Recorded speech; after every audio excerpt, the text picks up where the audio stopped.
உங்களோட குழந்தைகிட்டயே நீங்க கடுமையா நடந்துக்கிறதுனால நீங்க ஒரு மோசமான பேரண்ட்லாம் கிடையாது. நீங்க ட்ரிகர் ஆகுறீங்க. அவ்வளோதான். அதனால அதுக்கான கில்ட்ட கேரி பண்ணிட்டு இருக்க தேவையில்ல. இந்த இந்த ட்ரிகர் பண்ற விஷயத்த நம்ம ட்ரிகர் ஆகுற இந்த விஷயத்த நம்ம எப்படி ஹேண்டில் பண்ணணும்? இன்னைக்கு அத பார்ப்போம். ஈவன் தோ என்னதான் நான் வந்து ரொம்ப ஷேமா ரியாக்ட் பண்ணது எனக்குள்ளேயே ஷேமா நான் ஃபீல் பண்ணேன். நானும் மனுஷன் தானே. I choose to love and accept myself. என்னை நான் முழுமையா ஏற்றுக்கொள்கிறேன், நேசிக்கிறேன். இந்த ஷேம், இந்த அசிங்கப்படுற என்னோட உணர்வு, இந்த இன்சல்டட் ஃபீலிங் ரொம்ப மோசமா நான் ஃபீல் பண்றேன் இந்த உணர்வு. நான் மட்டும் தப்பு பண்ணலையா? ஆனா இந்த ஃபீலிங் வந்து எனக்கு ரொம்ப ஹெவியா இருக்கு. இந்த கில்ட் எனக்கு ரொம்ப ஹெவியா இருக்கு. நான் ரொம்ப அன்வர்த்தியா ஃபீல் பண்றேன். நான் ஏன் தான் இப்படி ஃபீல் பண்ணணும்? ஒன்றும் செய்யவே முடியல.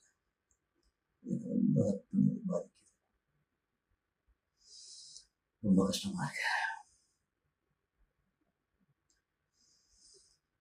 ஓகே, நானும் மனுஷன் தானே. ட்ரிகர் ஆகாத இயல்பு தானே. நான் அதிலிருந்து ஏன் கற்றுக்கக்கூடாது? இதுல இருந்து நான் என்ன பாடம் கற்றுக்கிறேன்?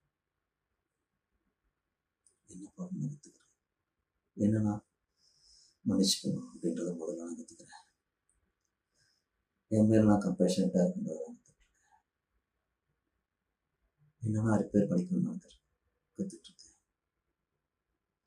வளர்ச்சியின் போது இது எல்லாமே இயல்பாக நடக்கிற விஷயங்கள் தான் என்னால் ஃபீல் பண்ண முடியுது, உணர முடியுது.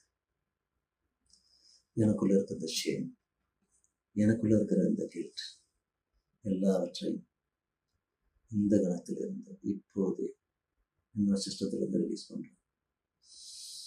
Take a deep breath. இந்த பயிற்சி 2-3 தடவை திரும்ப செஞ்சு உங்களுக்குள்ள இருக்கிற அந்த ஹெவினஸை ரிலீஸ் பண்ணுங்க.